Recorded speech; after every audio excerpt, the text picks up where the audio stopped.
Hello दोस्तों, कैसे हैं आप लोग। देखिए, लूसेंट का ऑब्जेक्टिव का सीरीज चल रहा है और पिछले क्लास में जो है ना, इसका पहला चैप्टर हम लोग कर लिए थे और आज जो है सेकंड चैप्टर करेंगे। इसके साथ साथ घटना चक्र का भी सीरीज चल रहा है और हिस्ट्री का करा रहा हूँ और साइंस का भी और प्लस ज्योग्राफी का भी। तो अब जाके चेक कर सकते हैं प्लेलिस्ट में, मैं बहुत सा वीडियो डाल भी दिया हूँ, प्लस करेंट अफेयर का, स्पीडी का भी डाला हूँ, एरोटेरिया का भी डाला हूँ। टोटल 812 क्वेश्चन है, तो उससे बार बार रिवाइज करिएगा तो आपका करंट अफेयर क्वेश्चन हो जाएगा।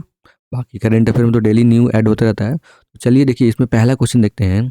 The source that give information about the event of the past time. तो पास्ट टाइम का इंफॉर्मेशन हम लोग कैसे मालूम चलता है? तो ऑप्शन ए हिस्टोरिकल सोर्स से, ऑप्शन बी जियोग्राफिकल सोर्स से, ऑप्शन सी सोशल सोर्स से, या ऑप्शन डी पॉलिटिकल सोर्स से। तो पास्ट टाइम्स का हम लोग जो कैसे मालूम चलेगा कि ये पुराना है? तो ऑब्वियसली हिस्टोरिकल सोर्स से। तो अगर इसका सोर्स का मालूम चलेगा ना, तो तीन होता है। एक आर्कोलॉजिकल सोर्स होता है, ठीक है ना, आर्कोलॉजिकल आर्कोलॉजी आर्कोलॉजिकल सोर्स होता है, ठीक है। और एक होता है लिटरेरी सोर्स, यानी लिटरेचर से। जैसे कि लिटरेरी में अगर एग्जाम्पल आप लीजिएगा, तो लिटरेरी का एग्जाम्पल कौन सा हो जाएगा? लिटरेरी का जो एग्जाम्पल हो जाएगा वो हो जाएगा, एग्जाम्पल के लिए अंगुत्तर निकाय, बुद्धिस्ट टेक्स्ट है एक। अंगुत्तर निकाय करके एक बुद्धिस्ट टेक्स्ट है, अंगुत्तर निकाय, अंगुत्तर, ठीक है, अंगुत्तर निकाय है। इसमें क्या दिया हुआ था? इसमें जो है ना, टोटल 16 महाजनपद जो होते हैं ना। सबसे पहले कौन सा वंश आया था? 16 महाजनपद, 16 महाजनपद। सबसे पहले जो आया था वो आया था हरेक वंश, ठीक है। सबसे पहले कौन आया था? हरेक वंश, हरेक वंश। उसके बाद नाग वंश, उसके बाद नंद वंश, उसके बाद मौर्य वंश, वही चंद्रगुप्त मौर्य। ये लास्ट जो घनानंद था ना, उसको हरा के चंद्रगुप्त मौर्य ने हरा दिया था चाणक्य से मिलके। और इसके बाद मौर्य वंश का स्थापना हुआ था। इसके बाद कौन सा डायनेस्टी हुआ था? तो उसके बाद उसमें शुंग वंश, ठीक है। ये आप याद रखिएगा, इसमें और भी हैं, ठीक है ना। तो अभी मैं फिलहाल इतना बता रहा। हर एक वंश का फाउंडर कौन था? तो ये था बिम्बिसार। नाग वंश का शिशुनाग, नंद वंश का महापद्मानंद और मौर्य वंश का चंद्रगुप्त मौर्य। तो ये आप याद रखिएगा, क्योंकि ये सब बहुत बेसिक क्वेश्चन है। क्रोनोलॉजी पूछ देगा और अगर क्वेश्चन इससे नहीं बनेगा तो बहुत ही समझिए कि आपको रिवीजन करने की ज़रूरत है। तो देखिए, पहला क्वेश्चन हमारा वही है कि हमको इन्फॉर्मेशन कहाँ से मिलता है ना, कि पास्ट का। तो हमको ऑब्वियसली हिस्टोरिकल सोर्स से हमको इन्फॉर्मेशन मिलता है। हिस्टोरिकल सोर्स पढ़ेंगे ना तो आपको मालूम चलेगा पिछले सीजन में क्या हुआ था। इसमें एक और है, देखिए, एक तो आर्कोलॉजिकल सोर्स है, दूसरा लिटरेरी सोर्स है, तो तीसरा जो हो जाएगा क्वाइन। क्वाइन मतलब पैसा। क्वाइन से भी तो मालूम चल जाता है ना कि मान लीजिए सपोज डेट गोल्ड का है, तो उस समय इससे मालूम चलता है कि उस समय जो इकोनॉमिक्स बहुत अच्छी थी। और सातवाहना के समय में जो है ना, लीड चला था। सातवाहना के समय जो क्वाइन जो चला था वो शीशा का बना हुआ था। जनरली जो क्वाइन बनता है वो मेटल का बनता है, लेकिन सातवाहना का समय जो है शीशा का बन चला था। तो इससे मालूम चलता है कि थोड़ा कि इनका इकोनॉमिक जो है बहुत उतना अच्छा नहीं था। और क्या, इसे ही कह सकते हैं। देखिए, तो पहला क्वेश्चन का जो आंसर हो जाएगा वो हो जाएगा ए। सेकंड क्वेश्चन देखिए, और इसमें चलिए एक चीज़ और मैं आपको बता दूं, पिछले क्लास में मैंने बताया था ये हिस्ट्री का डिवीजन, आज आपको रिवीजन करवा देता हूँ। देखिए, हिस्ट्री को हम लोग 3 पार्ट में डिवाइड किए हैं, प्री हिस्ट्री, प्रोटो हिस्ट्री और हिस्ट्री। प्री हिस्ट्री को फिर 3 पार्ट में डिवाइड किए हैं। पैलियोलिथिक, लिथ का मतलब होता है स्टोन, पत्थर, उसके नीचे मेसोलिथिक, उसके नीचे नियोलिथिक, ठीक है ना। और प्रोटो हिस्ट्री को हम लोग क्या कहते हैं? तो प्रोटो हिस्ट्री को हम लोग कहते हैं आईबीसी, इंडस वैली सिविलाइजेशन, या इसी को हम लोग ब्रॉन्ज एज भी कहते हैं। और सबसे पहले जो मेटल हम लोग यूज किए थे वो था कॉपर। कॉपर कहाँ से लिए थे? कॉपर कहाँ से ऑब्टेन किए थे? कोई तो और होगा ना, वहाँ से हम लोग मेटल ऑब्टेन करेंगे, तो उसको चालकोलिथ कहते थे। इसलिए इसका नाम भी पड़ गया था चालकोलिथ, चालकोलिथिक पढ़े थे। और हिस्ट्री को फिर 4 पार्ट में डिवाइड करते हैं। तो कितने पार्ट में? 4 पार्ट में, एंशियन, मिडिवल, मॉडर्न और वर्ल्ड, ठीक है। और यहाँ पे देखिए, प्री हिस्ट्री का अगर पैलियोलिथिक का बात करें तो इसको फिर से 3 पार्ट में डिवाइड करते हैं, लोअर पैलियोलिथिक, मिडिल पैलियोलिथिक और अपर पैलियोलिथिक। ये बेसिकली स्टोन के ऊपर डिपेंड करता है कि सबसे पहले को कितना बहुत बड़ा स्टोन यूज करते थे। कोई भी जैसे जानवर को मारना है, कुछ कट करना है ना, कुछ खोदना है ज़मीन में, तो बड़ा पत्थर। फिर मिडिल टाइम में जो है उससे छोटा पत्थर यूज करते हैं। फिर अपर पैलियोलिथिक में ये पत्थर जो था ना थोड़ा शार्प हो गया, कैसे आरी हो जाता है इस टाइप का, थोड़ा शार्प हो गया था, ठीक है ना, इस टाइप का हो गया था। तो इससे जो है फिर कोना जैसा, तो इससे मालूम चलता है कि वो लोग धीरे धीरे एडवांस होते जा रहे थे, ठीक है ना। तो आपको मैं यही समझाने की कोशिश कर रहा हूँ इसमें। नेक्स्ट क्वेश्चन हम लोग इसमें देखते हैं, नेक्स्ट क्वेश्चन क्या कह रहा है। तो which statement is true about the following, तो कौन सा स्टेटमेंट ट्रू है फॉलोइंग, मतलब नीचे में जो ऑप्शन में दिया हुआ है। ऑप्शन ए देखिए, the statement the archaeological source are more reliable than the literary source. तो अभी ऊपर में मैंने आपको बताया था कि आर्कोलॉजिकल सोर्स है, लिटरेचर का भी सोर्स है, जैसे अंगुत्तर निकाय और ये बुद्धिज्म का टेक्स्ट था, और इसी तरह जैन का भी टेक्स्ट था। तो फर्स्ट ऑप्शन जो कह रहा है ना, archaeological source are more reliable than the literary source, तो जो आर्कोलॉजिकल सोर्स है वो ज़्यादा है किससे, तो लिटरेरी सोर्स से। ये आपको बताना है कौन सा सही है। ऑप्शन बी देखिए, the literary source are more reliable than the archaeological source, जो लिटरेचर का जो सोर्स मिला है ना वो ज़्यादा मतलब उससे ज़्यादा हम लोग प्राप्त कर सकते हैं इन्फॉर्मेशन कि हाँ इसके बारे में। तो ये आपको पूछ रहा है कि इसमें स्टेटमेंट कौन सही है, ठीक है ना। नेक्स्ट ऑप्शन देखिए, C option, the literary source and archaeological source are both are similar reliable, यानी जो है दोनों इक्वल है, मतलब लिटरेरी सोर्स जो है और आर्कोलॉजिकल सोर्स दोनों इक्वल है। Option D, literary source can not be compared with the archaeological source. देखिए ये तीनों ऑप्शन गलत हो गया, क्योंकि हम लोग जो जिससे ज़्यादा इंफॉर्मेशन निकाले ना, तो वो है इंफॉर्मेशन जो निकाले आर्कोलॉजिकल सोर्स से, जो खुदाई के समान, जैसे डांसिंग गर्ल मिला, ठीक है ना, डांसिंग गर्ल मिली, तो इससे मालूम चल गया कि वो लोग कितने एडवांस हैं, क्योंकि वो ब्रोंज का मिला था डांसिंग गर्ल। तो इससे मालूम चल गया ना कि वो लोग मेटलर्जी में बहुत स्ट्रांग थे, और उस समय का समझ जाइए कितना पुराना है, लेकिन अभी तक वो जो मटेरियल है ना डांसिंग गर्ल वो अभी तक सही है, पूरा मतलब पूरी तरह से बर्बाद नहीं हुआ है, ख़राब नहीं हुआ है, रस्टिंग हुआ या इस टाइप का कोई भी उसमें नहीं हुआ है। इससे मालूम चलता है कि उनको मेटलर्जी का नॉलेज था। तो सेकंड का जो आंसर हो जाएगा वो हो जाएगा ए, ठीक है। थर्ड देखिए, which Veda given the information about the culture of old Vedic period, तो सबसे कौन वेदा जो है ओल्ड वैदिक पीरियड का इंफॉर्मेशन देता है कि सबसे पुराना है। तो option A Rig Veda, option B Yajurveda, option C Samaveda, या ऑप्शन डी अथर्ववेद। तो देखिए इसका जो हम थोड़ा सा आपको अलग से बता दे रहे हैं। देखिए ऋग्वेद जो है ना, ऋग्वेद जो है किसके बारे में कहता है, तो ये रिचुअल, जैसे जो पूजा पाठ जो धर्म के बारे में जो है ना, तो ये रिचुअल के बारे में कहता है ऋग्वेद। यजुर्वेद, तो यजुर्वेद में क्या है, यजुर में से य पकड़िए, यजुर से य से यजुर और य से यज्ञ, ठीक है ना। तो ये किसके लिए हो गया, तो ये यज्ञ से संबंधित। तो यजुर्वेद में जो है यज्ञ के बारे में कहा गया है, इसमें राजा महाराजा जो था ना अपने जीतने के लिए जो है वो यज्ञ करवाता था, हवन करवाता था, ठीक है। वही सामवेद के हम बात करें, तो सामवेद में एम पकड़िए, एम से क्या होता है, एम से म्यूजिक होता है ना। तो सामवेद में जो है ना म्यूजिक का स्टार्ट हो गया था, ये म्यूजिक के बारे में ज़्यादा कहता था, ठीक है। सामवेद में जो है ना जितना म्यूजिक जो शुरू हुआ था ना, ये सामवेद से ही शुरू हुआ है। और लास्ट जो बचा अथर्ववेद, तो अथर्ववेद किसके बारे में कहता है, तो जादू टोटना है ना, ये सब है, काला जादू ये सब जो होता है ना, आजकल जो चले हुए बंगाल बाबा, बंगाली बाबा, तो चूरन बाबा, कौन कौन बाबा है ना, तो ये सब जो काला जादू हो गया, प्लस सर्जरी, और जो आयुर्वेदिक जो है ना, आयुर्वेद का जो दवा है वो इस समय ही चला था, ठीक है। तो ये इसका आप याद रखिएगा। इसका कभी कभी जो है ना ब्राह्मण पूछ देता है कि ऋग वेदा में ब्राह्मण कौन है, तो इसको बोलते हैं ऐत्रेय ब्राह्मण। कौन है, तो ऐत्रेय, ऐत्रेय ब्राह्मण। और वही यजुर्वेद का बात करें कि यजुर्वेद का ब्राह्मण कौन है, तो ये है शतपंथ ब्राह्मण, ठीक है। ये सब ऑलरेडी क्वेश्चन है, ये सबको मैं जो आपको बोल रहा हूँ ना, ये सबको बहुत केयरफुली सुनिएगा। शतपथ ब्राह्मण, ठीक है, शतपथ ब्राह्मण। और सामवेद का हम बात करें तो सामवेद में ब्राह्मण कौन है, ये है पंचविशा, ठीक है, ये सब ब्राह्मण है, पंचविशा। और वही हम बात करें अथर्ववेद का, तो गोपाथा, अथर्ववेद का जो है ये ब्राह्मण कौन है, तो गोपाथा, ठीक है। तो ये आप याद रखिएगा, क्योंकि ये सब बहुत बेसिक क्वेश्चन है यार, अगर ये सब का क्वेश्चन छूट जाएगा ना अगेन वही।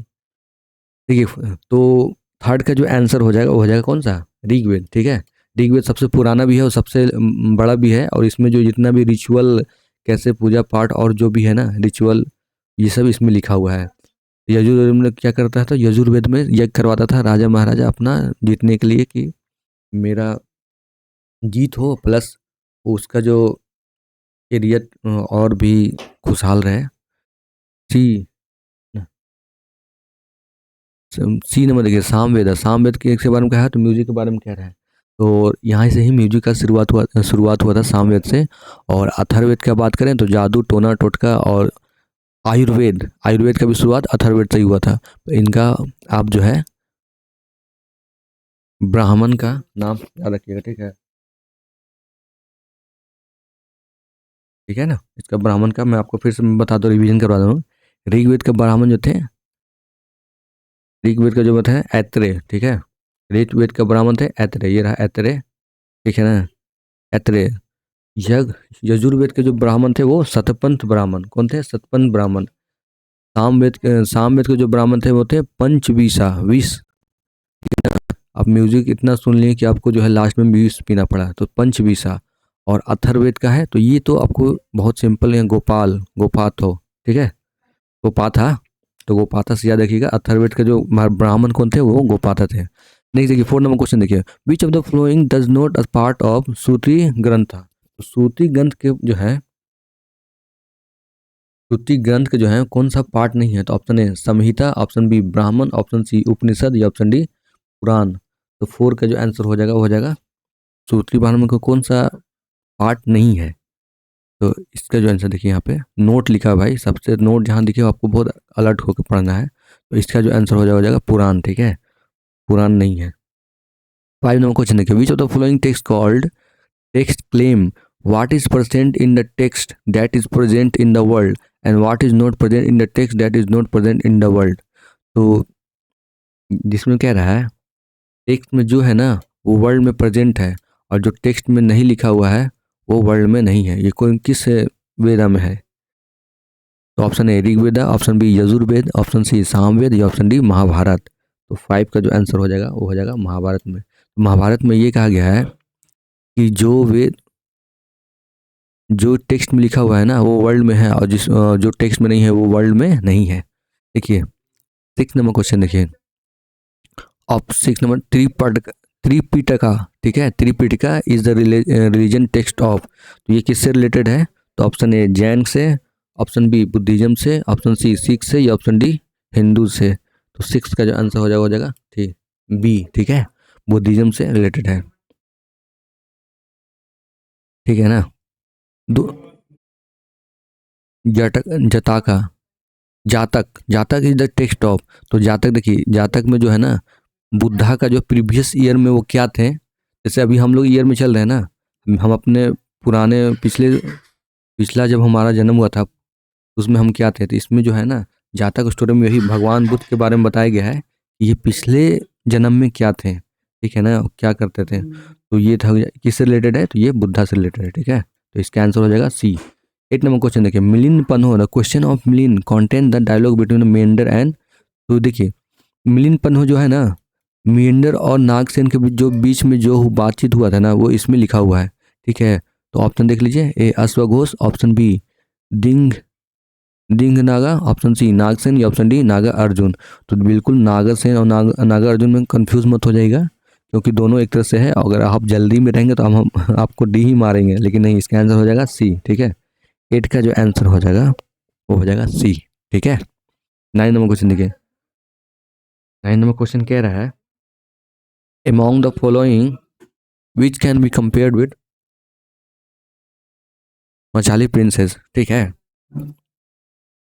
मचियावेल princes, among the following which can be compared with a Machiavelli princes. तो ऑप्शन है कालिदास जो है, वाल्मीकि अग्निमित्र जो है ना, वाल्मीकि अग्निमित्र, ये कालिदास के द्वारा लिखा गया है। Option B Kautilya, written by Arthashastra. Arthashastra जो है किसके द्वारा लिखा गया है, सॉरी, अर्थशास्त्र इज रिटन बाय कौटिल्य। और ऑप्शन सी वत्स्यवयन जो है इसके राइटर हैं, तो कामसूत्र के। और ऑप्शन डी ट्रिवलुवर, ट्रिवलुवर जो कि किसके राइटर हैं, तिरुवल्कुरल। तो 9 का जो आंसर हो जाएगा वो हो जाएगा कौटिल्य। ठीक है, ये ऐसा इसको कहा गया है, इनको कहा गया है, ये जो है ना मछबिल प्रिंसेस, ये इनसे कंपेयर कर सकते हैं, क्योंकि जो जो इन्होंने कहा ना कौटिल्य अर्थशास्त्र में कहा गया ना, वही सेम टू सेम इसमें भी कहा गया है मछबिल प्रिंसेस में। तो इससे कंपेयर कर सकते हैं। देखिए ये यूपीपीसी का 1994 में क्वेश्चन पूछा हुआ है। 10 नंबर क्वेश्चन देखिए, कौटिल्य अर्थशास्त्र इज डील विद। तो जो अर्थशास्त्र में था ना वो किसके बारे में लिखा था? तो रिलीजन का बिल्कुल नहीं, इकोनॉमिक्स लाइफ का बिल्कुल नहीं, सोशल लाइफ का बिल्कुल नहीं, तो ये पॉलिटिकल लाइफ का। इसमें कहा गया था कि राजा को कैसे रहना चाहिए, राजा को कितना कौन से आसपास में मित्र बनाना चाहिए, और ना इसके द्वारा एक सप्तांग थ्योरी दिया गया था। मैं आपको बताता हूँ सप्तांग थ्योरी, ठीक ना, सप्तांग थ्योरी दिया गया था कि किंग रहेगा, उसके बाद कमांडर रहेगा, ठीक है, उसके बाद फोर्थ रहेगा, टेरिटोरी रहेगा, उसके बाद फोर्ट रहेगा, उसके बाद उसके बाद जो है ना ये सात, इस तरह से 7 तरह का कहा गया है, किंग, कमांडर, टेरिटोरी, फोर्थ, ठीक है। और ये इसमें देख लीजिएगा, है ना, ये मैं 4 बता दे रहा हूँ। तो इस ये किससे रिलेटेड है? तो पॉलिटिकल लाइफ से रिलेटेड है, ठीक है ना। और उस समय का जो है अर्थ, कौटिल्य अर्थशास्त्र के द्वारा इतना जो रूल टाइट था कि अगर आप जो है ना टैक्स नहीं भरते ना तो आपको डेथ की सज़ा मिल जाता, ठीक है ना। अगर आप टैक्स नहीं भरिएगा ना तो आपको डेथ का सज़ा मिलेगा, इन मौत का। तो 10 का जो आंसर हो जाएगा वो हो जाएगा बी। 11 में कुछ देखिए, what is the name of Kalhana. तो कलहन बुक, तो कलहन के द्वारा एक बुक लिखा गया था, उस बुक का नाम बताना है। तो option A Arthashastra, option B Indica, option C Rajatarangini, sorry Purana, या ऑप्शन डी राजतरंगिणी, ठीक है। तो इनके द्वारा जो लिखा गया था ना कलहन के द्वारा वो था डी, ठीक है ना, ये राजतरंगिणी, ठीक है।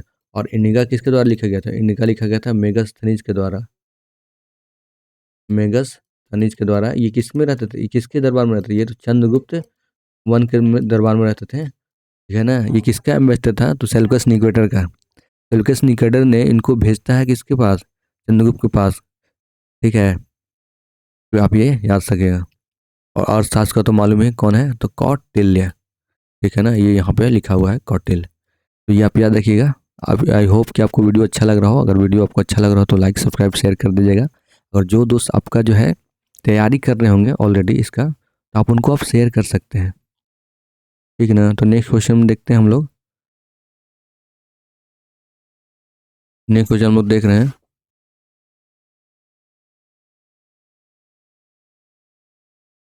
12 number question, who is authored Ashtadhyayi. तो अष्टाध्यायी को किसने लिखा है? तो option A Ved Vyas, option B Panini, option C Sukhdev, या ऑप्शन डी वाल्मीकि। तो 12 का जो आंसर हो जाएगा, देखिए आपको इसको छोटा सा वेद मैं आपको बताता हूँ। वेद व्यास तो होंगे नहीं, वेद व्यास क्या लिखे थे? तो ये लिखे थे महाभारत, ठीक है ना। वेद व्यास क्या लिखे थे? तो महाभारत लिखे थे, ठीक है। वेद व्यास के कौन क्या लिखे थे? तो महाभारत लिखे थे। रामायण किसके द्वारा लिखा गया था? तो वाल्मीकि के द्वारा। और रामचरितमानस तो गोस्वामी तुलसीदास, ठीक है ना। राम रामचरितमानस किसके द्वारा? तो गोस्वामी तुलसीदास के द्वारा, तुलसीदास। और रामायण, रामायण किसके द्वारा? ये रामायण किसके द्वारा लिखा गया था? ये वाल्मीकि के द्वारा लिखा गया था, ठीक है। और बाकी बचा वेद व्यास। तो वेद व्यास के द्वारा क्या लिखा गया था? और ये लिखा गया था महाभारत, ठीक है। और पन्नी तो आपको मालूम चल गया। हाँ, तो 12 का हमको आंसर देखना है। वाल्मीकि के द्वारा क्या लिखा गया? तो वाल्मीकि के द्वारा हम लोग लिखे थे रामायण। तो ये मैंने आपको नीचे में बता भी दिया, ठीक है। तो इसका जो आंसर होगा 12 का वो हो जाएगा बी पन्निनी, ठीक है। आपको छोटा सा एक ट्रिक मैं बताता हूँ। जैसे देखिए अष्टाध्यायी में से ध्याय पकड़िए, ध्याय से ध्यान लगाना पकड़िए। जैसे कोई पंडित जी हैं वो ध्यान लगाए हुए हैं, ध्यान लगा, और ध्यान लगाते लगाते उनका बहुत काफ़ी समय हो गया, तो ज़्यादा समय हो गया तो वो भूखे प्यास भी हो गए। तो उनसे पूछा गया कि जजमान आप पानी लीजिए, ठीक है, क्या लीजिए? पानी लीजिए। तो उन्होंने कहा कि नहीं पानी नहीं चाहिए, पानिनी, ठीक है ना। तो जजमान ने क्या किया, पानिनी यानी पानी नहीं चाहिए। बस छोटा सा ट्रिक है, मैं आपको बता रहा हूँ, आपको ध्यान रखिएगा। और तो उन्होंने क्या किया कि पानिनी यानी पानी नहीं चाहिए। तो इससे आप ट्रिक से आप पकड़ सकते हैं कि अष्टाध्यायी का जो है इसके द्वारा लिखा गया था, तो वो पंडिनी के द्वारा लिखा गया था, ठीक है। आई होप कि आपको, देखिए अभी आपको समझ में नहीं आया, लेकिन जैसे ही क्वेश्चन आपको मिलेगा ना अगला बार, तो आप डेफिनेटली क्वेश्चन डायरेक्ट सही बताइएगा। 30 नंबर क्वेश्चन देखिए, the name of composer of Mahabhashya. तो महाभास किसके द्वारा लिखा गया था? Option A Kautilya, option B Patanjali, option C Kalidasa, option C Bharavi Bharavi. तो कौटिल्य के द्वारा तो अर्थशास्त्र लिखा गया है, कालिदास के द्वारा बहुत सा बुक लिखा गया है, एक है उसमें से सबसे जो फेमस है वाल्मीका अग्निमित्र, यहाँ ऊपर में था ना, कहीं पर था वाल्मीका, वाल्मीका अग्निमित्र, ठीक है। और तो इसका जो आंसर हो जाएगा 13 का, वो हो जाएगा बी, ठीक है। 13 का जो आंसर हो जाएगा वो हो जाएगा बी, ठीक है।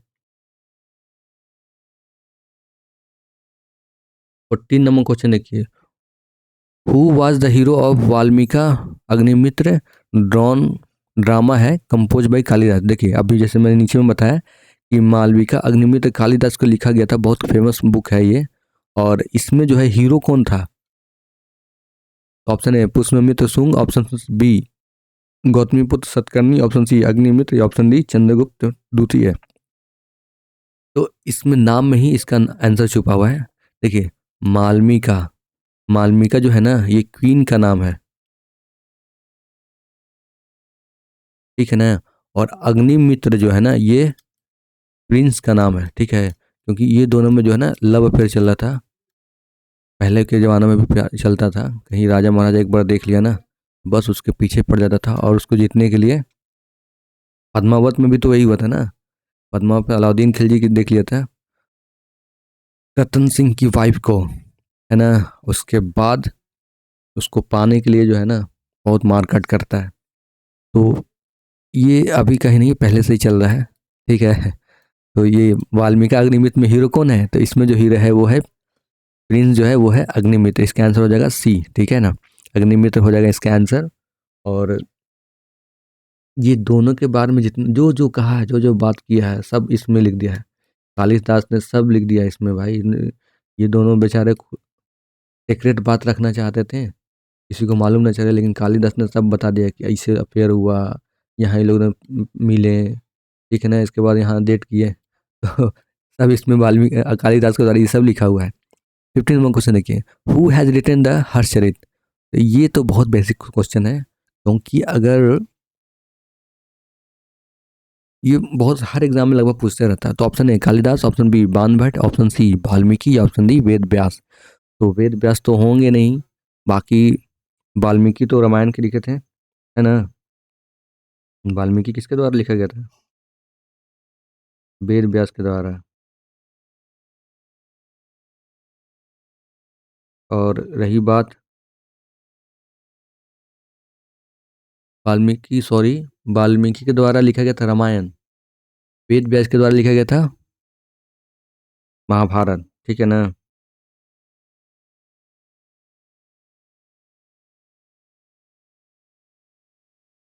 और हम कालिदास की बात करें तो अभी हम लोग ने ऊपर में देखा क्या, ये इन्होंने क्या लिखा था? तो मालविका अग्निमित्र, इनके द्वारा कई को बुक है, लेकिन बहुत सा जो है ना, आपको जो मेन बुक है ना वो लिखना याद करना पड़ेगा, जो ज़्यादा फेमस है।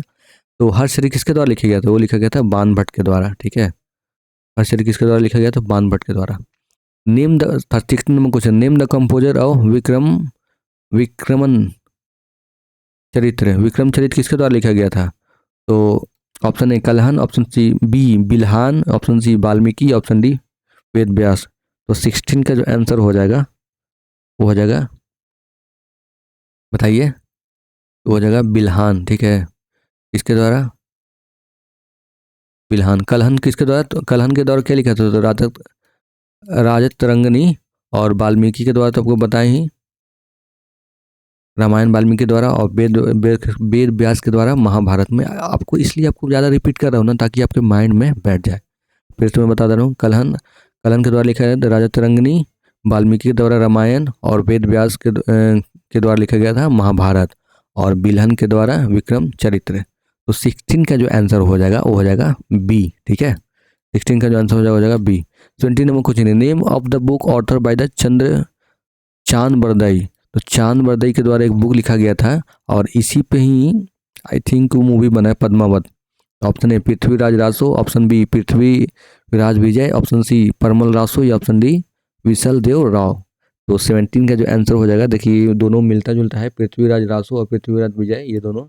तो इसमें आपको दोनों में बताना है कौन सा होगा। तो इसका जो आंसर हो जाएगा ना वो हो जाएगा ए। ठीक है, पृथ्वीराज रासो। चांद बरदई के द्वारा कौन सा बुक लिखा गया तो पृथ्वीराज रासो।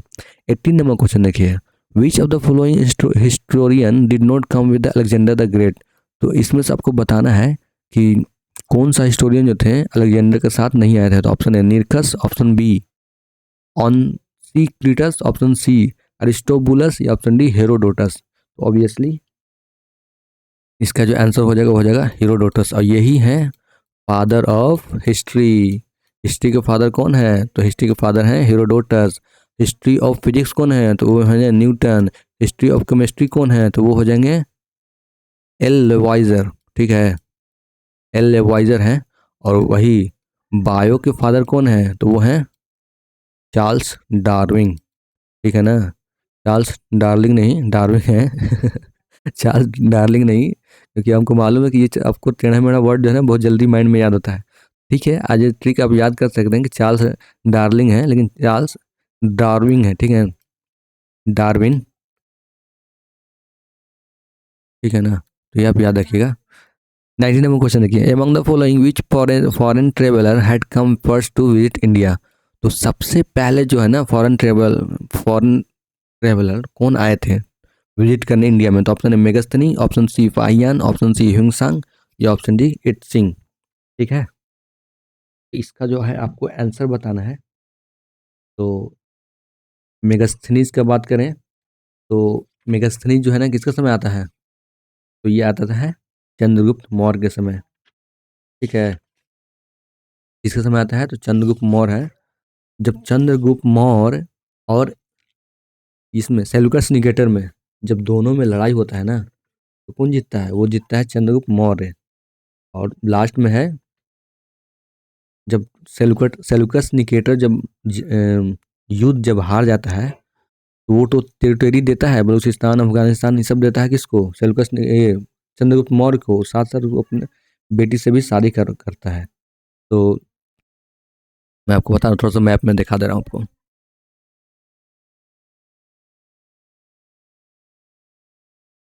देखिए इंडिया कहाँ गया भाई, हमारा प्यारा इंडिया। ये रहा इंडिया। तो पाकिस्तान अफगानिस्तान बलूचिस्तान ये सब जो है ना ये सब सेल्यूकस निकेटर ही देता है। तो मगध तो यहाँ है बिहार के आसपास, ये सब ये पूरा कवर करते रहता है। तो ये पहले जो था ना ये पूरा यहाँ तक फैला हुआ था, ये सब अखंड भारत था। तो आज जो पाकिस्तान है अफगानिस्तान है ये सब कहाँ किसके ज़मीन पे है तो एक दहेज के ज़मीन पे, इंडिया को जो दहेज में मिला था ज़मीन है उस पर इन लोग पल रहा है।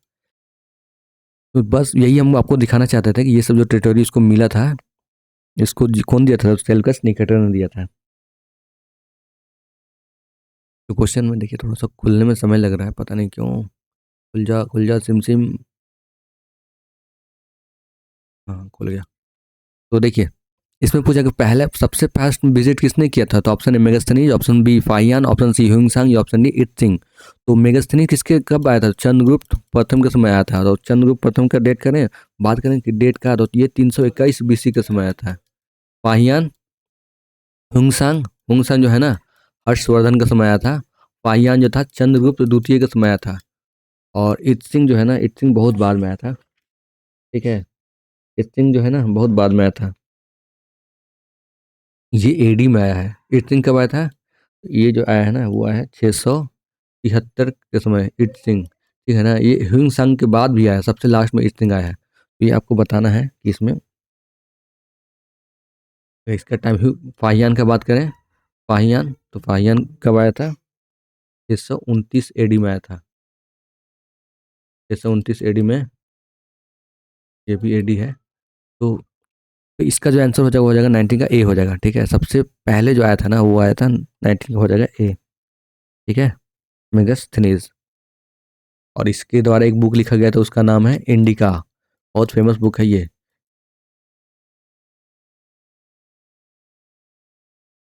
What is the name of Megasthenes book? What is the name of Megasthenes book? तब देखिए, ऐसे ऊपर में मैंने आपको बता भी दिया। तो option A Arthashastra, option B Rigveda, option C Purana, या ऑप्शन डी इंडिका। तो 20 का जो आंसर हो जाएगा वो हो जाएगा डी। ठीक है, अभी मैंने आपको ऊपर में बता भी दिया। 21 नंबर क्वेश्चन है, हु कंपोज ज्योग्राफिया? तो ज्योग्राफिया किसके द्वारा लिखा गया है? तो ये भी आपको याद होना चाहिए, जरूरी याद होना चाहिए। ऑप्शन ए हेरोडोटस, नहीं हेरोडोटस नहीं। Option B Megasthenes, option C Strabo, option D Pliny. तो मेगास्थनीज के द्वारा कौन सा बुक लिखा गया था? वो था इंडिका। और स्ट्रेबो, 21 का जो आंसर हो जाएगा वो हो जाएगा स्ट्रेबो। ठीक है, स्ट्रेबो। स्ट्रेबो में अगर इसको हम हिंदी में लिखेंगे तो कैसे लिखेंगे? स्ट्रे स्ट्रेबो जब लिखेंगे ना हिंदी में, तो मैं आपको छोटा सा ट्रिक मैं आपको बता रहा हूँ।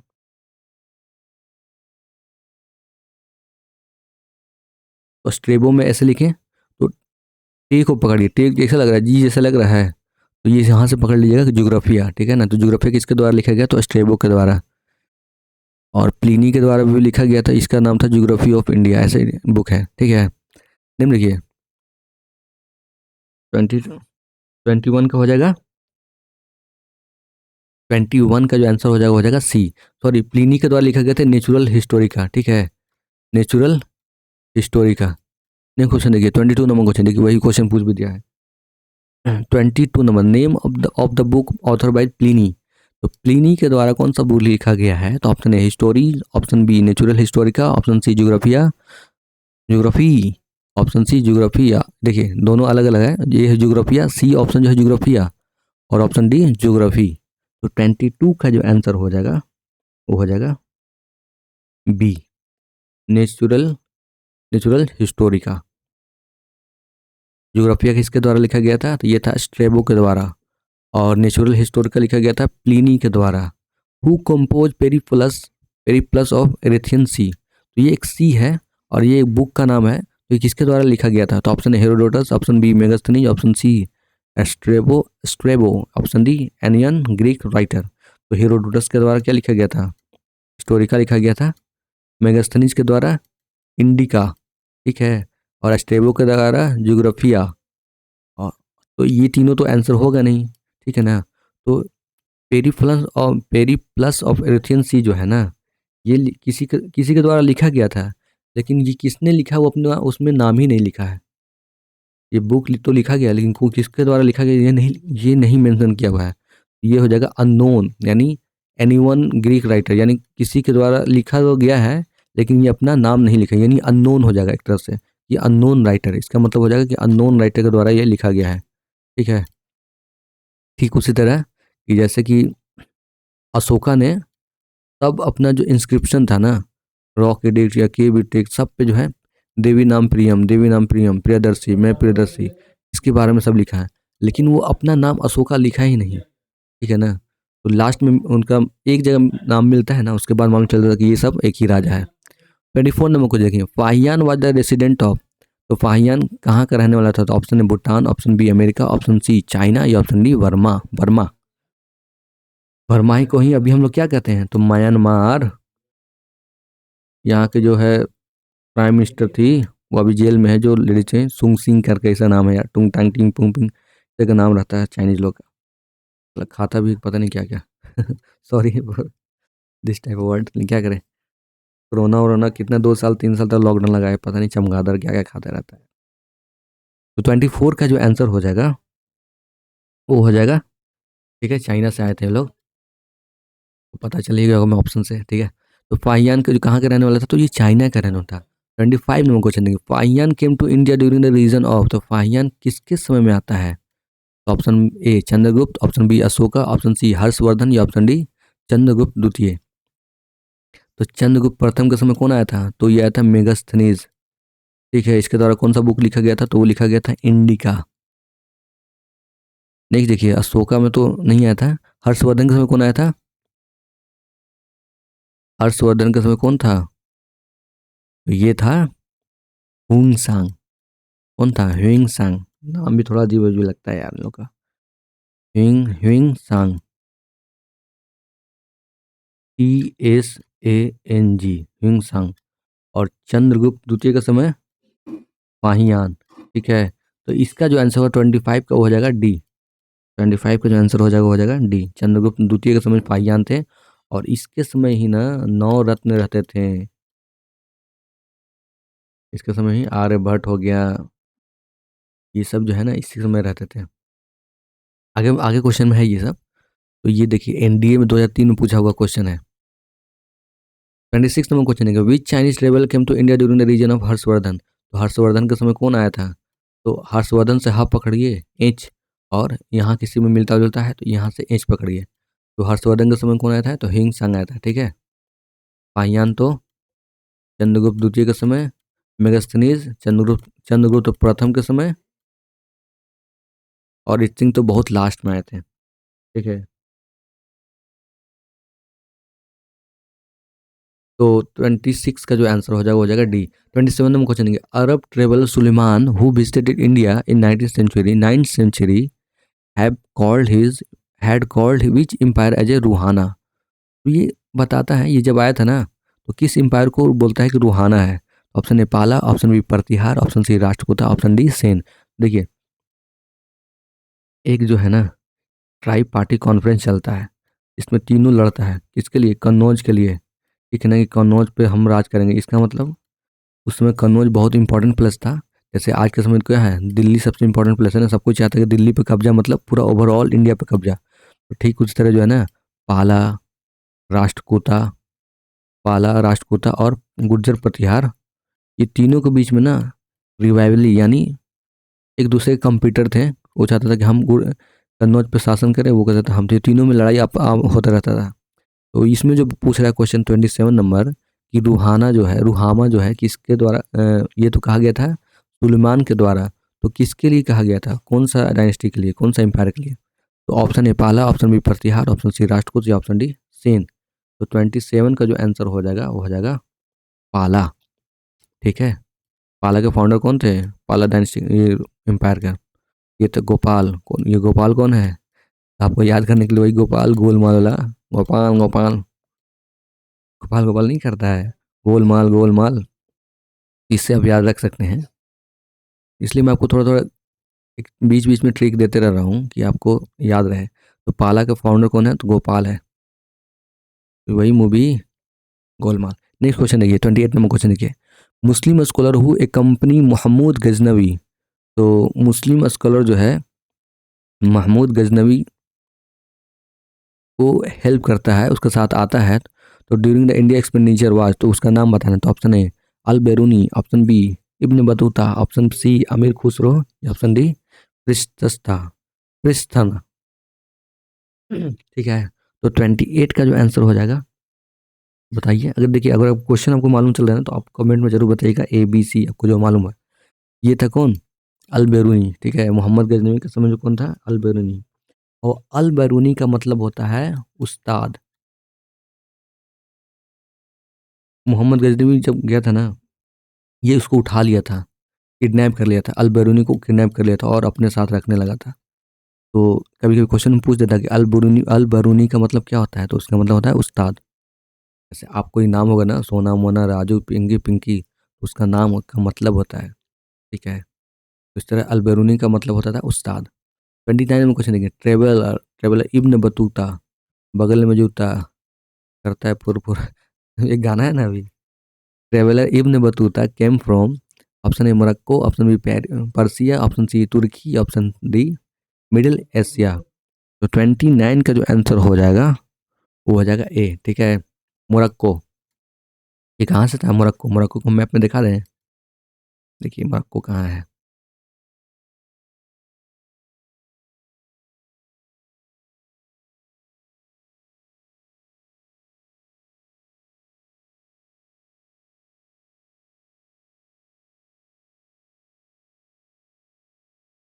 इब्न बतूता कहाँ से आया था? तो मोरक्को से आया था। ठीक है, इब्न बतूता कहाँ से आया था? मोरक्को से आया था। इसमें देख सकते हैं मैप में।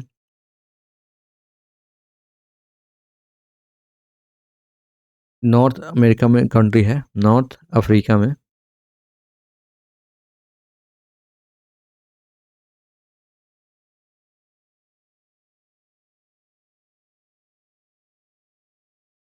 यहाँ पे देखते हैं, इसमें मालूम नहीं चल पा रहा है, धुंधला अब जो है ना।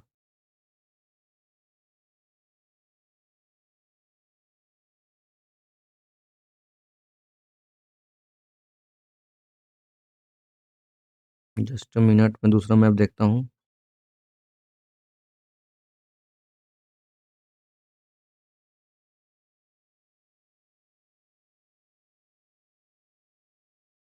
हाँ देखिए, मालूम चल गया, ये इस तरफ है। देखिए यहाँ पे मालूम चला, ये रहा मोरक्को। नॉर्थ अफ्रीका तो है ही भाई, ये है मोरक्को, मैंने जो हाईलाइट किया है, ठीक है। तो यहाँ से आया था ये इंडिया में। इससे मालूम चलता है कि उस समय जो है रूट मालूम होगा, रूट तो ऐसे ही मालूम चला था। और ये तो लैंड रूट मालूम था, लेकिन सी रूट किसके समय मालूम चलता है? तो वास्को डी गामा आता है 1498 में कालीकट में। तो 29 का जो आंसर हो जाएगा ए, ठीक है, मोरक्को। अब नेक्स्ट में देखते हैं 30 नंबर क्वेश्चन। देखिए, South Africa travel Ibn Battuta come India during the region of. देखिए ऊपर में पूछा था कि कहाँ से आया है, लेकिन इसमें पूछ रहा है कि किसके समय में आया था, उस समय कौन था। तो ऑप्शन ए, उस समय देखिए तुगलक डायनेस्टी का समय आया था। तो option A Humayun, option B Akbar, option C Mohammad bin Tughlaq, या ऑप्शन डी अलाउद्दीन खिलजी। तो ऑब्वियसली मैंने आपको बता दिया कि इसका आंसर हो जाएगा सी, ठीक है। 30 का आंसर हो जाएगा सी। 31 नंबर क्वेश्चन देखिए, अब्दुल रजाक। अब्दुल रजाक क्या है? एम्बेसडर। एम्बेसडर मतलब राजदूत। राजदूत का मतलब समझिए कि एम्बेसी। सपोज अगर इंडिया में है ना, तो इंडिया में ये भारत है, हमारा प्यारा भारत। मैप आपको बना देते हैं। ये भारत है ना, ये रहा ऊपर में दिल्ली। तो दिल्ली में सबका एम्बेसी रहता है, सबका राजदूत रहता है। तो जैसे पाकिस्तान का है, चाइना का है, अमेरिका का है, ठीक है ना, ब्रिटेन का है, तो ये सब का एम्बेसी यहाँ पे रहता है। तो इसमें अब्दुल रजाक जो है ambassador of the Persian king Mirza Shahrukh traveller Vijayanagar during the region of. तो ये किसके एम्बेसडर था? तो शाहरुख का एम्बेसडर था, और ये इंडिया में आता। तो किसके शासनकाल में आता? तो option A Devaraya one, option B Devaraya two, option C Krishna Devaraya, और ऑप्शन डी सदाशिव रॉय। तो 31 का जो आंसर हो जाएगा वो हो जाएगा बी, ठीक है। 31 का जो आंसर हो जाएगा वो हो जाएगा बी, देवराय टू के समय आया था, ठीक है ना दोस्तों। 32 नंबर क्वेश्चन देखिए। 32 नंबर क्वेश्चन हमारा कह रहा है the archaeological survey of India establish. तो आर्कोलॉजिकल सर्वे ऑफ इंडिया किसके द्वारा कब इस्टेब्लिश हुआ है? तो इसका जो आंसर हो जाएगा 32 का, ऑप्शन देख लीजिए। एस, ऑप्शन ए में दिया है 1784, ऑप्शन बी 1880, ऑप्शन सी 1857, और ऑप्शन डी 1861। तो देखिए आपको जो भी आंसर पहले मालूम हो उसको एलिमिनेट कर दिया, तो नहीं, सी तो होगा नहीं। बाकी और ऑप्शन देख लीजिए, तो और ऑप्शन तो आपको पता है क्या। तो इसका जो आंसर हो जाएगा वो हो जाएगा ए, ठीक है। इसका कौन था? तो कनिंघम थे, कनिंघम, कनिंघम थे, यही थे इसके फादर, फादर ऑफ ये आर्कोलॉजिकल सर्वे का। और हम बात करें नेक्स्ट क्वेश्चन की, 33 नंबर क्वेश्चन देखिए, who is called the father of India archaeological survey. देखिए यही क्वेश्चन पूछ दिया था। देखिए मेरा यकीन तो कीजिए दोस्तों, मैंने ऊपर में नीचे में क्वेश्चन देख के नहीं बताया हूँ, मैं जनरली बता दिया था आपको कि ये कनिंघम है। तो option A Alexander Cunningham, option B James Prinsep, option C John Marshall, या ऑप्शन डी मोर्टाइमर व्हीलर। तो ऑब्वियसली इसका जो आंसर मैंने बता दिया कि इसका आंसर हो जाएगा ए, ठीक है। और जेम्स प्रिंसेस की बात करें, ये डिस्कवर किए थे जो अशोका का जो इंस्क्रिप्शन मिला था ना, पिलर इंस्क्रिप्शन, रॉक इंस्क्रिप्शन, ये किसके द्वारा पढ़ा गया था? ये तो जॉन प्रिंसेस के द्वारा पढ़ा गया था। ये क्वेश्चन पूछा है कि सबसे पहली बार किसके द्वारा पढ़ा गया था? ये पढ़ा गया है जेम्स प्रिंसेस के द्वारा, ठीक है ना दोस्तों। और जॉन मार्शल तो बहुत लास्ट में आते हैं।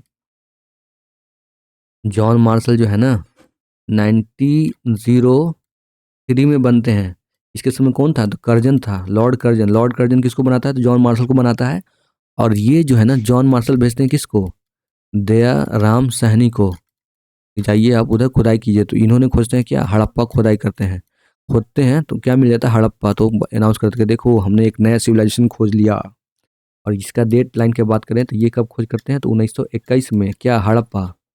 राखल दास बनर्जी का हम बात करें, ये कब खोजे थे? तो ये खोजा गया था मोहनजोदारो, ठीक है। ये क्या खोजा था? मोहनजोदारो। इसका टाइमलाइन क्या है? तो 1922 में। ये सब आपको मैं बताने वाला हूँ, अगर अभी आने वाले क्लास में भी आपको मिलेगा। ठीक है, नेक्स्ट क्वेश्चन देखिए, among the following scholar who was the first discover of Harappa civilization. Again वही क्वेश्चन पूछ भी दिया है। डेफिनेटली मैंने ये भी नहीं नीचे में क्वेश्चन देखा था, लेकिन मैं आपको अलग से मैं बता भी रहा था। तो option A sir John Marshall, option B Rakhal Das Banerjee, option C A Cunningham Alexander Cunningham, या ऑप्शन डी दयाराम सहनी। तो ऑब्वियसली 34 का जो आंसर हो जाएगा दयाराम सहनी के द्वारा। ये कब खोजा गया था? तो 1921 में खोजा गया था। और राखल दास बनर्जी के द्वारा क्या खोजा गया था? तो मोहनजोदारो। ठीक है ना, माउंड ऑफ डेड। मोहनजोदारो क्या बोलते हैं, इसका नाम क्यों पड़ा था? तो माउंड ऑफ डेड यानी बहुत सा यहाँ पे जो है मृतकों का टीला।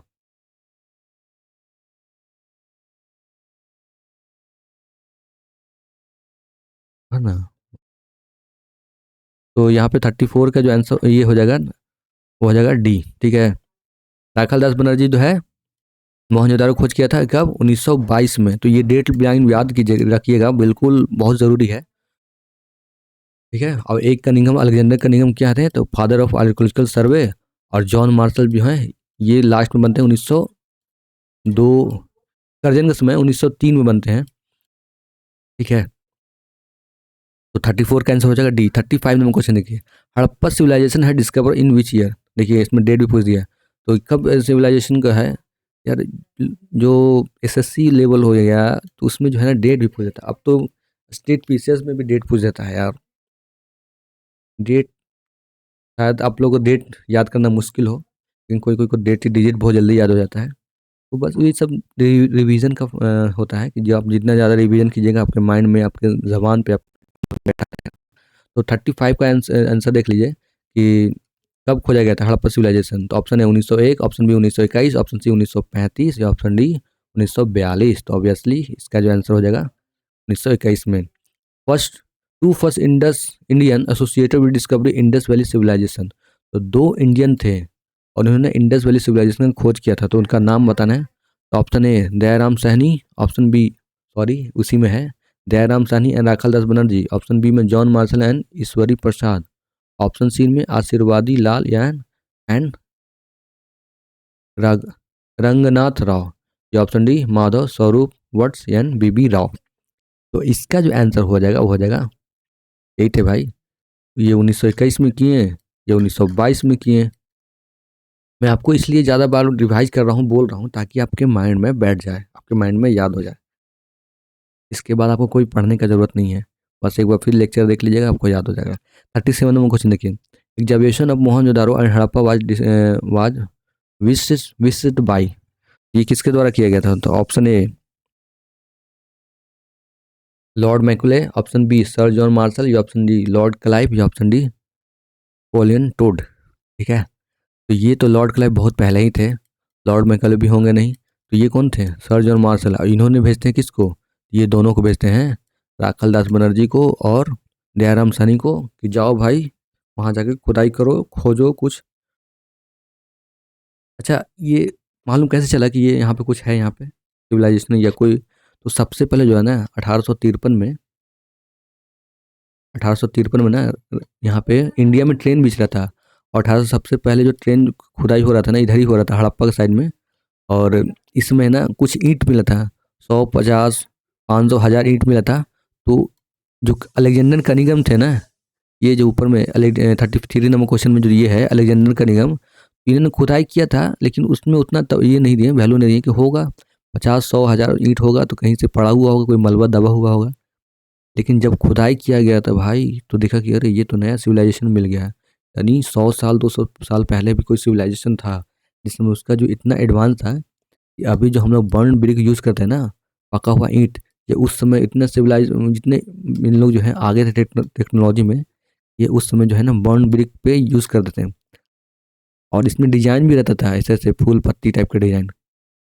तो यही हो जाएगा, इसका आंसर हो जाएगा 37 का हो जाएगा बी। 38 नंबर क्वेश्चन देखिए, what is the numismatic. Numismatic जो है ना किसका स्टडी करते हैं?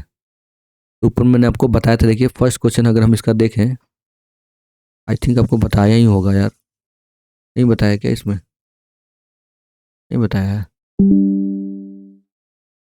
चलिए अच्छा कोई बात नहीं।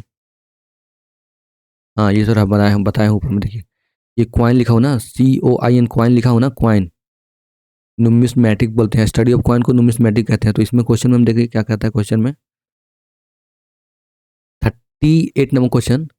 तो 38 नंबर क्वेश्चन जो पूछ रहा है कि नुमिस्मेटिक किसको कहते हैं, तो option A study of old manuscript, option B study of coin and metal, option C study of palm leaf, या option D study of copper plate. तो इसका जो आंसर हो जाएगा वो हो जाएगा कॉइन के स्टडी को हम लोग बोलते हैं नुमिस्मेटिक। 39 में क्वेश्चन देखिए, Boghazkoi inscription found from the Asia Minor refer to the following Vedic myth. देखिए भोगस कोई भोगस कोई जो है ना इंस्क्रिप्शन है, ये कहाँ पाया गया है, तो एशिया माइनर में पाया गया है। और यहाँ पे जो है ना गॉड का नाम लिखा हुआ, 4 गॉड का नाम लिखा हुआ है। इससे ये मालूम चलता है कि अभी के जो समय में जो अभी एक कंट्रोवर्शियल भी है कि अभी आर्यन कहाँ से आए थे, ये कंट्रोवर्शियल है। तो वहाँ पे ना गॉड का नाम लिखा हुआ था, कौन किस गॉड का नाम लिखा हुआ था, option A Indra Mitra Varuna and Nasatyas, option B Indra Varuna Mitra and Agni, option C Indra Varuna Agni and Surya, या option D Indra Mitra Dyaus and Nasatyas. तो इसका आंसर हो जाएगा वो हो जाएगा, देखिए इसमें भी ट्रिक बता रहा हूँ, इंद्र वरुण मित्र हैं किसके, अग्नि के मित्र हैं, ठीक है ना। इंद्र वरुण जो है मित्र हैं किसके, अग्नि के। तो ये आप इससे याद कर सकते हैं। इससे मैं आपको छोटा छोटा ट्रिक बताऊंगा। देखिए यहाँ पे जो है ना नेट ऑन JRF में क्वेश्चन पूछा है, ठीक है, उससे पहले BPSC में 94 में पूछा, वही क्वेश्चन रिपीट कर दिया। तो जो भी स्टेट का क्वेश्चन होगा ना वो डेफिनेटली लोअर ये उससे नीचे वाला में आएगा ही, उससे ऊपर में भी आ सकता है। जैसे नेट JRF में पूछ दिया, नीचे में जाइएगा SSC CGL लेवल उसमें भी पूछ देता है। तो अगर आप लूसेंट कर लिए और मैं जो घटना चेक करवा रहा हूँ ना, अगर वो कर लीजिएगा ना तो उससे ज़्यादा क्वेश्चन बाहर नहीं जाएगा, इतना में आपका क्वेश्चन बन जाएगा। 40 नंबर क्वेश्चन देखिए, first English man who decipher Ashoka inscription. तो देखिए ये भी क्वेश्चन मैं ऊपर में बताया हूँ, अगर आप ध्यान से सुने होंगे तो जरूर आप इसका आंसर बता दीजिएगा। तो मैं चाहता हूँ कि आप इसको कमेंट में बताइए। ऑप्शन ए, पहला कौन थे इंग्लिश मैन जिन्होंने अशोका के इंस्क्रिप्शन को डिसिफर किया यानी उसको एक्सप्लेन किया। तो option A John Tower, option B Harry Smith, option C Charles Metcalfe, या ऑप्शन डी जेम्स प्रिंसेस। तो ये हो जाएगा, इनका आंसर हो जाएगा डी, ठीक है। देखिए CGPSC में पूछा है, CGPCS में पूछा है, बिकॉज BPSC में पूछा है, उसके बाद SSC में पूछा है। तो इसका जो आंसर हो जाएगा डी। कैसे इसका याद कीजिएगा, तो प्रिंस प्रिंस पकड़ लीजिए, प्रिंस।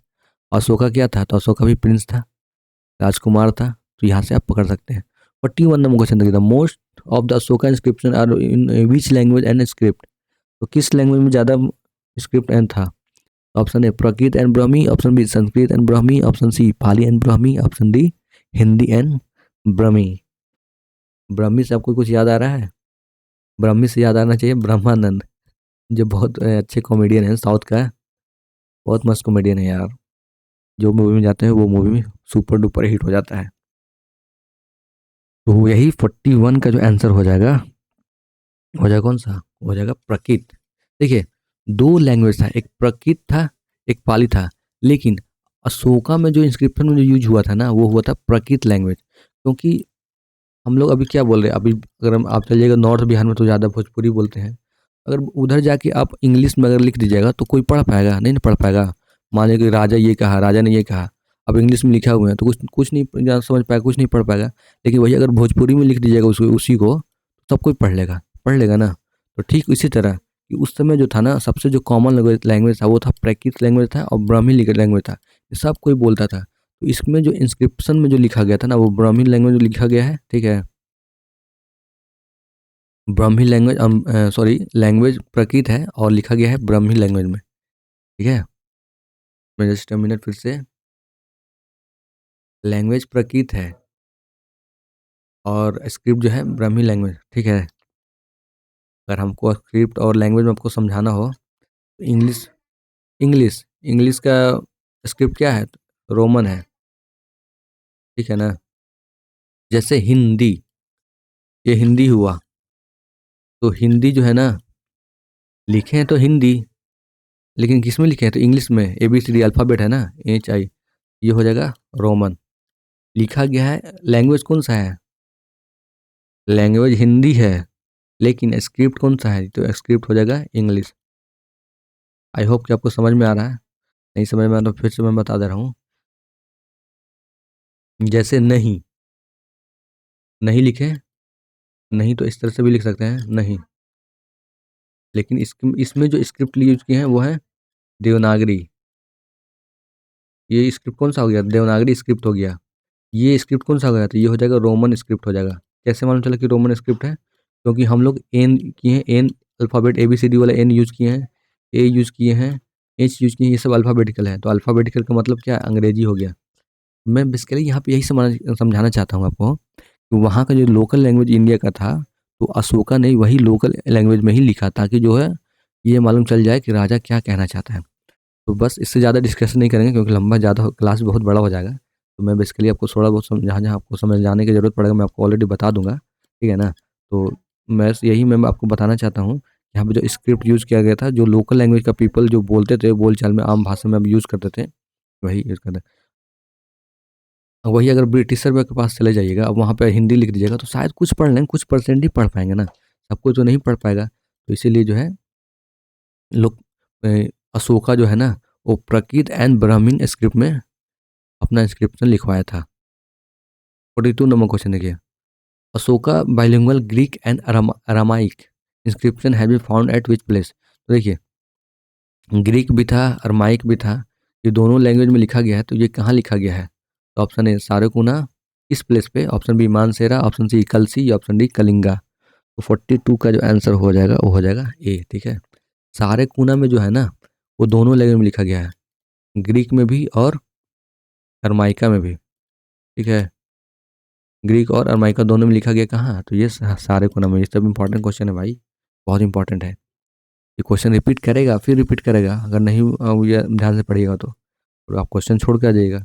43 नंबर क्वेश्चन देखिए, which script is use in the Ashoka inscription found from the Mansehra and Shahbazgarhi. तो मानसेरा एंड शहबाजगढ़ी में कौन सा स्क्रिप्ट यूज किया गया? तो option A Kharosthi, option B Sanskrit, option C Tamil, या ऑप्शन डी ग्रीस। तो देखिए जो उस समय उधर वहाँ पे उस एरिया में जो बोला जाएगा वही यूज करेंगे ना। ये हो जाएगा आंसर 43 का ए, खरोष्टी लिपि, ठीक है। 45 नंबर क्वेश्चन देखिए, which one of the following script of ancient India was written from the right to left. हाँ इसी को देखिए, यहाँ पे मैं बताना भूल गया, वही क्वेश्चन नीचे में पूछ दिया है। तो राइट से लेफ्ट में, जैसे कि उर्दू, उर्दू कैसे लिखा जाता है? ऐसे राइट से लेफ्ट में, है ना, अलिफ बे, इस तरह से लिखा जाता है। और हिंदी इंग्लिश कैसे लिखा जाता है? तो ये हम बाएं से ABCD। तो इसमें पूछ रहा है कि राइट से लेफ्ट में कौन सा स्क्रिप्ट लिखा जाता है। तो option A Brahmi, option B Nandagiri, option C Sharada, या ऑप्शन डी खरोस्ती। तो 44 का जो आंसर हो जाएगा वो हो जाएगा डी, खरोस्ती। 45 में क्वेश्चन देखिए, Heliodorus Besnagar inscription is contexted with.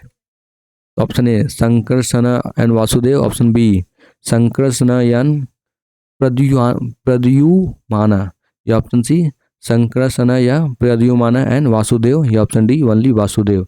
तो 45 का जो आंसर हो जाएगा ना वो हो जाएगा डी, ठीक है, ओनली वासुदेव। इससे रिलेटेड है ये वासुदेव से। 46 नंबर क्वेश्चन देखिए, among the following which inscription is associated with the Kalinga war. तो कलिंगा किंग कलिंगा वार नहीं है, कलिंगा किंग खारवेल। कलिंगा किंग खारवेल जो था ना, ये जैन का बहुत बड़ा अनुयायी था, यानी जैन का भक्त था, ये जैन अपनाया था और इन्होंने जैन का बहुत बढ़ चढ़ कर भाग दिया था, बहुत जैन को फैलाया था। तो option A Hathi Gufa, option B Junagadh, option C Naneghat, या ऑप्शन डी नासिक। 46 का जो आंसर हो जाएगा वो हो जाएगा, बताइए। ये क्वेश्चन भी मतलब है, पहली बार पढ़े तो डेफिनेटली आपको लिए टफ है, लेकिन सेकंड थर्ड टाइम आप पढ़ रहे हैं ना तो आपके लिए इजी क्वेश्चन ये होना चाहिए। तो 46 का जो आंसर हो जाएगा हाथी गुफा, ठीक है। हाथी गुफा है, गुफा केव है ना, उससे पहले एक हाथी का बना हुआ है, तो उसी का नाम रख दिया हाथी गुफा। तो यहाँ से इसको जो है इंस्क्रिप्शन मिला है। ये किसके द्वारा बनाया गया? तो कलिंग खारवेल के द्वारा बनाया गया था। ये हाथी गुफा आंसर हो जाएगा 46 का ए, हाथी गुफा। 47 नंबर क्वेश्चन देखिए, first of all which king issue a long inscription in the purest Sanskrit language in India. तो सबसे पहले जो इंस्क्रिप्शन लिखा गया था वो प्योर संस्कृत लैंग्वेज में किसके द्वारा? तो option A Greek king Menander, option B Saka satrap Rudradaman, option C Parthian king Gondophares, या option D Kushan king Kanishka. तो 47 का जो आंसर हो जाएगा वो हो जाएगा, यानी गेस कीजिए, नहीं आता तो गेस कीजिए, हाँ, अपने मन में गेस करके याद सोच लीजिए, नहीं तो कमेंट करके बताइए कि आई गेस। तो इसका जो किसके द्वारा क्रोनोलॉजी पता है ना, ISPK। आई लव यू नहीं है भाई, ISPK है। आई लव PK या ISPK, PK वही PK। तो आई से इंडो ग्रीक, ये क्रोनोलॉजी है कि सबसे पहले किस कौन भारत में कौन आक्रमण किया था, इंडो ग्रीक, उसके बाद साका, उसके बाद पर्शियान, उसके बाद कुषाण। ठीक है ना, इंडो ग्रीक, सिंधिया, पर्शियान या कुषाण, ये सब क्रोनोलॉजी। इसके बाद ये आया, इसके बाद ये आया, इसके बाद ये आया, ये सब। तो देखिए दोस्तों, 1 घंटा हो गया है, मैं वीडियो यहीं पे रोक रहा हूँ। इसमें क्वेश्चन शायद और भी और बचा हुआ है। नेक्स्ट क्लास में अब हम लोग क्वेश्चन करेंगे, क्योंकि वीडियो बहुत बड़ा हो जाएगा और बड़ा होने के साथ साथ वीडियो बोरिंग भी हो जाएगा। तो मैं नहीं चाहता हूँ कि आपका वीडियो बोर हो जाए, क्योंकि आप जितना समझ के पढ़िएगा ना, आपके लिए उतना ही अच्छा है। तो 47 तक ही रखते हैं, नेक्स्ट क्लास में 48 से करेंगे, और जहाँ तक होगा वहाँ तक करेंगे, ठीक है। देखिए, अगर वो PDF है वो चाहिए ना, तो आप टेलीग्राम लिंक में जुड़ जाइए, वहाँ मैंने PDF डाल दिया हूँ और भी डाल दूंगा। और एग्ज़ाम से रिलेटेड भी क्वेश्चन उसमें PDF में टेलीग्राम चैनल पर डालता हूँ। तो आप ये एज यूज़, अगर आपको अच्छा लगे तो आप जुड़ सकते हैं। प्लस आपका वीडियो अच्छा लगता हो, अच्छा लग रहा हो, अच्छा लगना चाहिए भाई, क्योंकि मैं बहुत मेहनत से बना रहा हूँ क्वेश्चन, एक्सप्लेनेशन भी बहुत मेहनत से कर रहा हूँ, ठीक है। वीडियो बनाने में बहुत मेहनत लगती है। तो आपको अगर वीडियो अच्छा लगा हो तो लाइक कर दीजिएगा, सब्सक्राइब शेयर कर दीजिएगा। अगर कोई दोस्त जनरल का तैयारी करता हो तो उसको ज़रूर ये वीडियो भेजिएगा, क्योंकि ये सब जो मैंने जो है ना, मैं जो पढ़ते समय जो मुझे जो प्रॉब्लम आता है कि यहाँ प्रॉब्लम, तो वो मैं आपको एक्सप्लेन कर रहा हूँ, ठीक है। तो मुझे ये ब्रदर्स, ठीक है ना, दोस्त समझ के दोस्त समझिएगा। तो इसके साथ साथ अभी घटना चक्र भी सीरीज चल रहा है, तो उसका भी वीडियो आप देख सकते हैं। तो थोड़ा भी टाइम लगेगा, इसके साथ साथ मैं आपके लिए भी NCERT का भी लाने वाला हूँ। NCERT का पूरा मैं डिस्कस कराऊंगा। अगर उसके बाद अगर टाइम मिला, पहले NCERT, उसके बाद अगर टाइम मिलेगा तो स्पेक्ट्रम एंड लक्ष्मीकांत कराऊंगा। साइंस का भी कराऊंगा भाई, ज्योग्राफी का भी कराऊंगा, पॉलिटी का भी कराऊंगा। तो अब लगातार बने रहिएगा, ठीक है। और अभी इलेक्शन का समय आने वाला है, तो अभी न्यू जितना वैकेंसी है ना, सब वैकेंसियाँ, कोई का भी तैयारी कर रहे हैं, चाहे RRB का कर रहे हैं, CGL का कर रहे हैं, कोई स्टेट का कर रहे हैं, स्टेट PCS का कर रहे हैं, तो ये सब लूसेंट में है और घटना चक्र में है, जो कि मैं जो करवा रहा हूँ। देखिए, तो आज के लिए इतना ही। Thank you, have a nice day, all the best for you. अगर वीडियो अच्छा लगा तो प्लीज़ वही लाइक कर दो, क्योंकि बहुत मेहनत लगता है दोस्तों। All the best for you.